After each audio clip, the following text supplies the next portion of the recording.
Hello and welcome to this video on section 22.7, where we will discuss effector response at infection sites.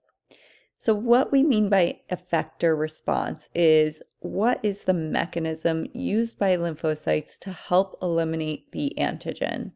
We know that the lymphocyte-specific types will have their own mechanisms. So our helper T lymphocytes will release interleukin-2, like we saw in the previous section, and other cytokines, and it'll basically help to regulate the cells of our adaptive and innate immunity.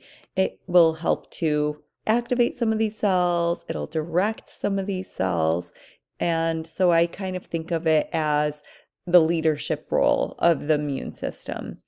The cytotoxic T cells will destroy unhealthy cells through apoptosis, and our plasma cells are going to be the ones to produce the antibodies. So let's talk about the effector response of our helper T lymphocytes first. So after they get exposed to that antigen in the secondary lymphoid structures, they are going to proliferate. We create some of those memory helper T cells, and they start to migrate over to the infection site.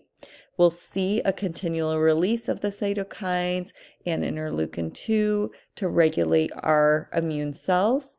Like we saw in the previous section, we are going to help activate those B cells so they can proliferate, creating plasma cells to make antibodies. And they also activate the killer T cells and stimulate some innate immune system cells. So like I said, this cell is more of a leadership role and kind of directs all the other immune cells in what to do. Now let's talk about the effector response of our cytotoxic or killer T cells. They have exposure to the antigen, they become activated and proliferate. We also create some memory cytotoxic T cells that all go to the infection site. And their job, again, is to destroy the infected cells that have that antigen on display. So we need to make physical contact with the unhealthy foreign cell. So let's say this cell over here is abnormal, or it's been infected with a virus. It could be a cancer cell or just a transplanted cell that has been signaled as being foreign. So we are going to recognize that antigen, again, by that MHC molecule and the T cell receptor with the CD8 protein here. And essentially, this signals to the activated killer T cell to start secreting perforin and granzymes. Now, you should remember these cytotoxic chemicals from another cell that works within our innate immune system, and that is our NK cell. So those perforins work to create a channel within the cell membrane, and then the granzymes can flow in and induce death through apoptosis.